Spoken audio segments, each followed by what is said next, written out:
Don't blame yourself if this happens. Number 3 can change your life. Number 1. Don't feel sad if someone ignores you. People usually ignore expensive things and go for the cheap ones. Number 2. Nothing is permanent. Everyone comes for a particular period of time. So enjoy that phase of life and move on. Number 3. If you're born into a poor family, it means God gives you a chance to make your family rich.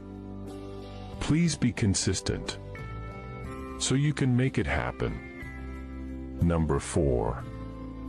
Sacrifice. You can't achieve anything in life without sacrifice.